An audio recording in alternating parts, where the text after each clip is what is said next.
السلام علیکم ورحمۃ اللہ وبرکاتہ۔ الحمد للہ رب العالمین والصلاة والسلام علی رسولہ الکریم وعلی آلہ وصحبہ اجمعین، اما بعد۔ ذو الحج کا مہینہ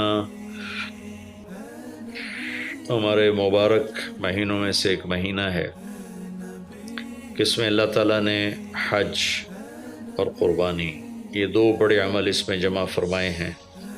پوری دنیا سے حجاج کرام اس مہینے میں حج بھی کرتے ہیں اور پھر مینا میں آ کر قربانی کرتے ہیں، اور اللہ تبارک و تعالیٰ نے ان ایام کی قسم اٹھائی ہے، والفجر ولیال عشر والشفع والوتر واللیل اذا یسر هل فی ذلک قسم لذی حجر۔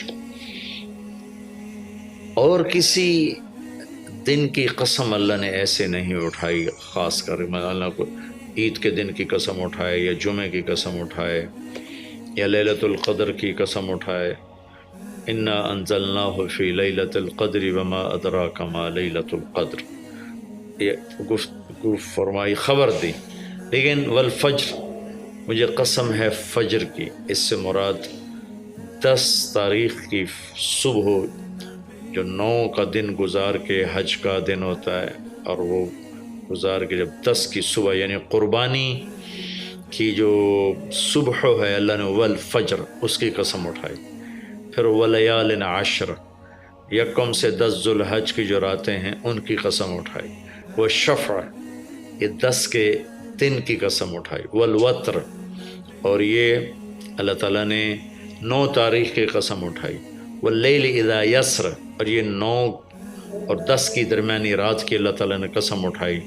یہ کسی بھی ٹائم کی، دن کی، مہینے کی، سال کی، اس طرح اللہ تعالیٰ نے خوبصورت انداز میں قسم نہیں اٹھائی جیسی اللہ تبارک و تعالیٰ نے یہ ان 10 دن راتیں، 9 کا دن، 10 کا دن، 10 کی رات، 10 کی صبح، اور اللہ کے نبی کا فرمان ہے کہ ان 10 دنوں میں اللہ تعالیٰ کو جتنی عبادت پسند ہے وہ اور کسی دن میں بھی پسند نہیں، اور اس میں کوئی شک نہیں، ان 10 دنوں میں سب سے بڑی عبادت وہ حج ہے، جس کو اللہ تعالیٰ نصیب فرمائے اور جس کے مقدر میں فرمائے۔ حج ان 10 دنوں کی سب سے بڑی عبادت ہے۔ عرفات کی ایک دن کی حاضری وہ 10 لاکھ دن کی حاضری یا 1 لاکھ دن کی عبادت کے برابر ہوتی ہے، اور عرفات کے دن کی حاضری میں اللہ تعالیٰ کا ارشاد ہوتا ہے، میرے بندو آج اتنے گناہ لے کر آؤ، جتنے بارش کے قطرے، جتنے درختوں کے پتے، جتنے ریت کے ذرے، جتنے گردش ایام میں جب سے ٹائم شروع ہوا ہے اس میں بننے والے دن اور رات، اور یہاں کے توبہ کرو، میں سب معاف کروں گا۔ اور عرفات کے دن جتنا شیطان ذلیل ہوتا ہے اتنا کسی دن بھی ذلیل نہیں ہوتا، اور میرے محبوب صلی اللہ علیہ وسلم نے یہ دن حج کا، عرفہ کا، زور اثر کٹھی پڑھ کے پھر سارا دن شام تک کوئی 5-6 گھنٹے مسلسل دعا مانگی، اور آپ نے فرمایا کہ اس وقت میرا اللہ میرے صحابہ پہ فخر فرما رہا ہے، اور قربان جاؤں خطاب کے بیٹے پر، فرمایا، اور عمر بن خطاب پہ اس وقت میرا اللہ خاص طور پہ خوش ہو رہا ہے، اور خاص طور پہ عمر بن خطاب پہ اللہ تعالیٰ فخر فرما رہا ہے۔ تو ان 10 دنوں میں جسے اللہ حج میسر فرما دے تو اس سے بڑی عبادت کوئی نہیں۔ حج میسر نہیں ہے تو پھر ان 10 دنوں میں نومی کا روزہ رکھنا، ان 10 دنوں میں روزے رکھنا، اس میں نوافل کی کثرت، صدقے کی کثرت، پھر قربانی، یہ سارے اعمال ان 10 دنوں میں انتہائی محبوب ہیں۔ جنہیں اللہ سعادت دے دے حج کی، بار بار جائیں، تابعوا بین الحج والعمرہ، حج عمرہ آگے پیچھے کرو، آگے پیچھے کرو۔ ایک بہت بڑا طبقہ ہے جو یہ کہتا ہے کہ ایک دفعہ فرض ہے، اس کے بعد کوئی ضروری نہیں۔ میں کب کہتا ہوں کہ ضروری ہے؟ ضروری نہیں ہے، لیکن ضروری کا مطلب فرض نہیں ہے، لیکن اللہ اس کے رسول کو پسند ہے کہ اس کے گھر بار بار آیا جائے، بار بار حاضری دی جائے۔ اللہ کے نبی کو تو آخر عمر میں جا کے موقع ملا، اس کے بعد آپ دنیا سے تشریف لے گئے۔ اگر آپ اس کے بعد زندہ رہتے تو یقیناً آپ ضرور حج کرتے، چونکہ آپ نے جتنے سال مکہ میں گزارے آپ نے ہر سال حج کی، نبوت کے اعلان سے پہلے بھی اور نبوت کے اعلان کے بعد بھی آپ نے مسلسل حج کی، اور 4 عمرے آپ نے فرمائے زندگی میں پر 4 عمر۔ ایک عمرہ مدینہ سے خاص طور پر تشریف لائے جس کو ہم صلح حدیبیہ کہتے ہیں، وہ ہو نہیں سکا، لیکن آپ نے وہیں عمرے کا کام پورا کیا، سر مڑائے، احرام کھولے، پھر اگلے سال آپ اس کی قضاء کے لیے تشریف لائے۔ پھر ایک عمرہ آپ نے فتح مکہ کے بعد جعرانہ سے احرام باندھ کے تشریف لائے اور عمرہ کیا، اور ایک عمرہ آپ نے اپنے حج کے ساتھ کیا۔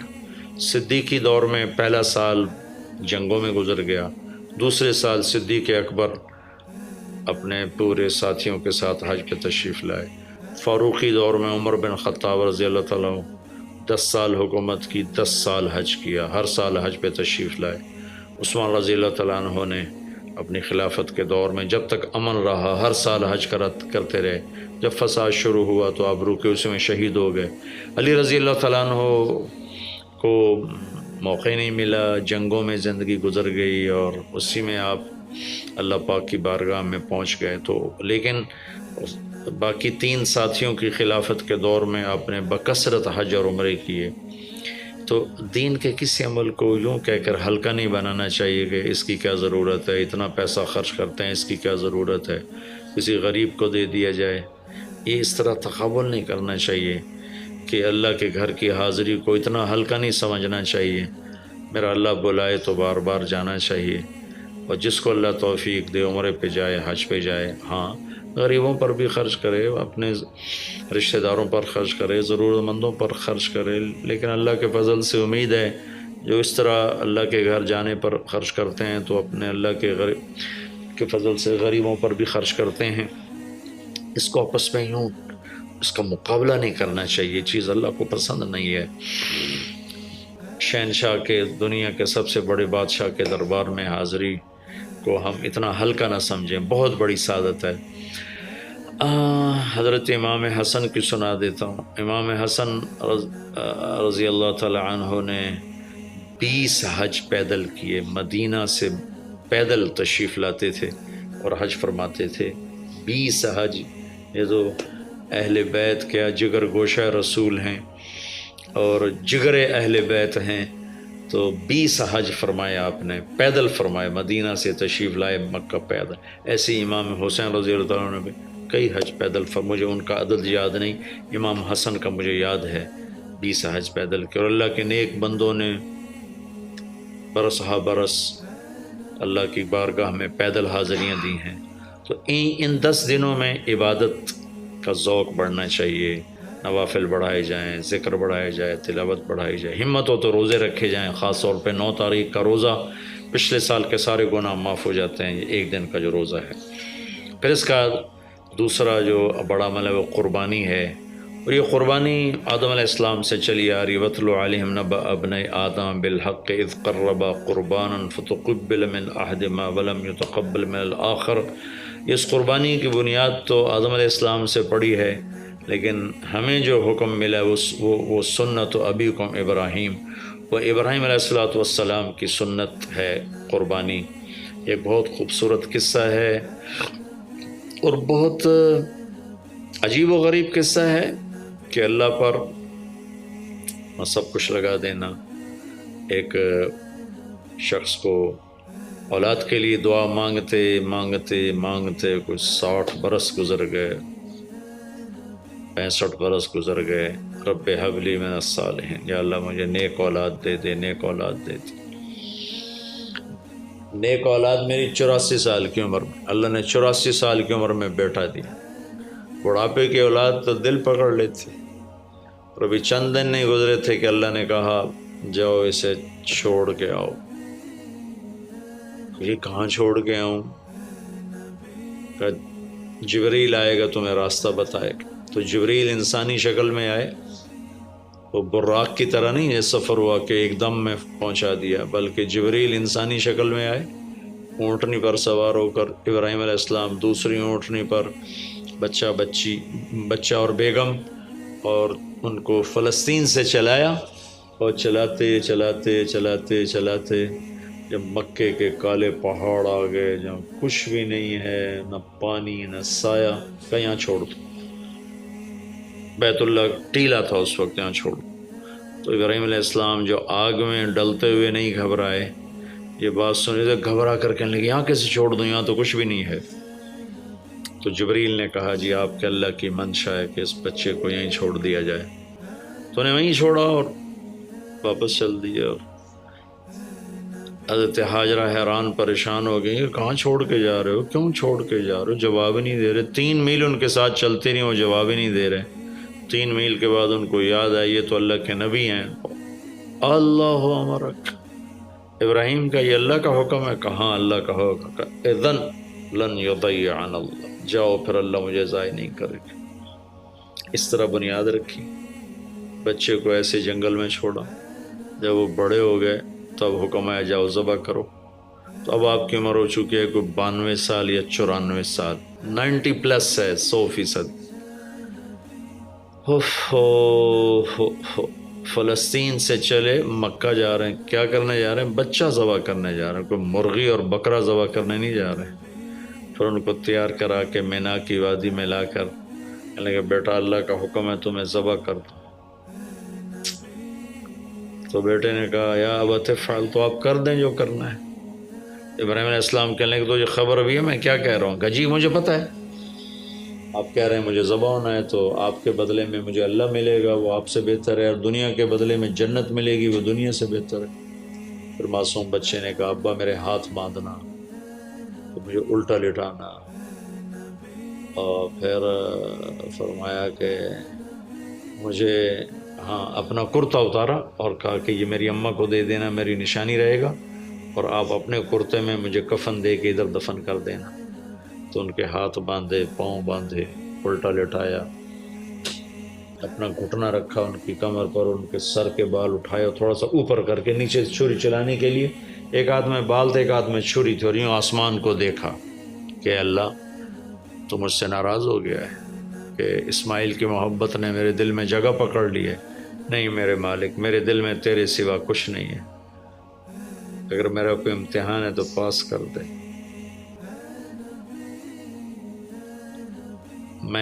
میرے دل میں تیرے سوا کچھ نہیں ہے، اور اگر تم مجھ سے ناراض ہے تو اپنی ناراضگی دور کر دو، چھری چلا دو۔ تو میرے مالک نے اسماعیل کو نکال کر چھترے کو ڈال دیا، چھترا، اور آنکھ کھلی تو آنکھوں پر پٹی تھی، کھولی تو آگے چھترا ذبح تھا۔ نبی پاک صلی اللہ تعالیٰ علیہ وسلم قربانی کے موقع پر 2 چھترے، بکرا نہیں، بھیڑ نہیں، گائے نہیں، بھینس نہیں، 2 چھترے ذبح فرماتے تھے قربانی کے، ایک اپنی طرف سے ایک امت کی طرف سے۔ حج کے موقع پر آپ نے 63 اونٹ ذبح کیے، 63 اونٹ، جو ایک اونٹ میں 7 آدمی ہوتے ہیں، ایک اونٹ میں 7 آدمی ہوتے ہیں۔ تو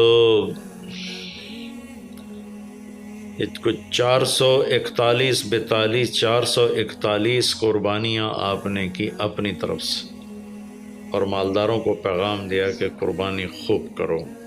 لیکن ہمارے ملک میں ایک عجب چیز چل گئی ہے، بیل لے لیا، 20 لاکھ کا بیل لے لیا۔ یہ صرف فخر ہے، ریا ہے اور بناوٹ ہے، دکھاوا ہے۔ آپ 20 لاکھ کے بکرے خریدیں تاکہ غریبوں کو گوشت پہنچے۔ 20 لاکھ کا ایک بیل لے کے تو آپ نے کون سا سمجھداری کا، عقل مندی کا کام کیا؟ وہ کراچی مجھے لے گئے منڈی میں، تو 5 لاکھ کے بکرے کھڑے ہوئے، تو میں تو حیران پریشان ہو گیا، بکرے کی قیمت 5 لاکھ۔ تو وہ جو مالدار لوگ ہیں ان میں ایک مقابلہ بن گیا ہے اور ایک فخر بن گیا، جی میں 20 لاکھ دا ذبح کیتا، میں 10 لاکھ دا ذبح کیتا، ہم نے تو بھائی 50 لاکھ کا ذبح کر دیا۔ میں آپ سب بھائیوں کی منت کرتا ہوں، اللہ نے آپ کو رزق دیا ہے تو آپ بیوقوف نہ بنیں، آپ اس کو صحیح خرچ کریں۔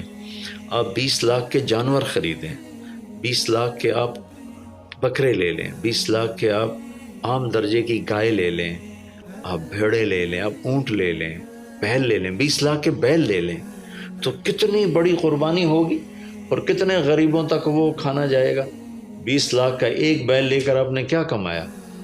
کون سی نیکی کمائی آپ نے؟ تو میں آپ اگر کوئی میری بات پہنچ جاتی ہے کسی ایسے میرے بھائی تک جو ایسا شوقین ہے، یقیناً اس نے اللہ کے لیے بہت بڑا قدم اٹھایا کہ 20 لاکھ خرچ کر دیے ہیں، لیکن تھوڑی سی نادانی سے کام لیا ہے، بلکہ بہت بڑی نادانی سے کام لیا ہے کہ 20 لاکھ ضرب 4-5 من 10 من گوشت پہ لگا دیے، جبکہ اس میں سے 1000 من گوشت نکل سکتا تھا اگر وہ 20 لاکھ کے بکرے لے لیتے، 20 لاکھ کی بھیڑیں لے لیتے، چھترے لے لیتے، دمبے لے لیتے، 20 لاکھ کی گائے عام خرید لیتے، وہ بچھڑے لے لیتے، تو کتنے غریبوں تک یہ گوشت چلا جاتا۔ تو یہ میرے ملک میں یا خاص طور پر شہروں میں، کراچی میں تو پاگل ہوئے پڑے ہیں لوگ۔ جو کراچی منڈی انہوں نے دکھائی تو میں حیران پریشان ہو گیا کہ یہ کیا حماقت ہے، نادانی ہے۔ اور پھر ان بیلوں کو وہ پستے کھلا رہا ہے، بادام کھلا رہا ہے، مکھن کھلا رہا ہے، دودھ پلا رہا ہے۔ وہ بیچارہ بیل بھی تھک موٹا ہو بیچارہ تھک کے کھڑا ہوتا ہے، میں نے جلدی فارغ کرو، ذبح کرو، اس کی جان پھنسی ہوتی ہے۔ تو میں مالدار بھائیوں سے عرض کرتا ہوں کہ ایسی نادانی کے کام نہ کریں، اس قربانی کو اس طرح کریں کہ غریبوں کے لیے یہ ایک دن اللہ نے رکھا ہے تو اس طرح کریں کہ غریبوں کو نفع پہنچے۔ یہ اس نادانی سے توبہ کریں کہ ایک بیل 10 لاکھ کا لے لیا، ایک بکرا 5 لاکھ کا لے لیا، اس میں کتنا پیسہ آپ نے ایک تھوڑے سے بہت تھوڑا نفع کمایا، بہت زیادہ خرچ کیا، اس کے ساتھ اب بہت بڑا نفع، چونکہ قربانی کے جانور جب ذبح ہوتے ہیں تو جتنے اس کے جانور کے جسم پہ بال ہوتے ہیں اتنی نیکیاں لکھی جاتی ہیں۔ 20,000 کا بکرا اچھا مل جاتا ہے تو 1 لاکھ میں 5 بکرے آ جاتے ہیں، اور 5 لاکھ میں 25 بکرے آ جاتے ہیں۔ ایک بکرا 5 لاکھ کا لیا، اس کے جسم پہ فرض کرو 1 لاکھ بال ہیں اور آپ نے 25 لیے تو 25 لاکھ آپ کی نیکیاں بڑھ گئیں۔ تو یہ بہت نادان طرز چل رہا ہے۔ میں آپ سب کی منت کرتا ہوں کہ اس طرح پیسہ ضائع نہ فرمائے، اللہ کی دی ہوئی امانت ہے۔ ایک بیل آپ نے 20 لاکھ کا لے لیا، 20 لاکھ میں تو 100 بکرے آ سکتے، 100 بکروں کے ذریعے سے کتنے لوگوں کی خدمت کی جا سکتی ہے۔ تو اس قربانی کو شوق سے بھی کریں، اور مستحب یہ ہے کہ جس کے جو قربانی کر رہا خود ذبح کرے یا اس کی جگہ کھڑا، وہ اس جگہ ذبح کرنے والے کے پاس کھڑا ہو۔ قربانی کے گوشت میں سے قربانی کی قیمت نہ دی جائے، قربانی کی اجرت نہ دی جائے، اجرت اس کے علاوہ دی جائے، اور اس کی کھال کا صدقہ کر دیا جائے۔ جہاں آپ مناسب سمجھیں وہاں آپ اس کا صدقہ کر دیں تاکہ وہ بھی اللہ کے راستے میں خرچ ہو جائے، استعمال ہو جائے۔ تو ان 10 دنوں کی اللہ تعالیٰ نے بڑی فضیلت رکھی ہے، اللہ تعالیٰ ہمیں ان کی قدردانی کی توفیق نصیب فرمائے۔ السلام علیکم ورحمۃ اللہ۔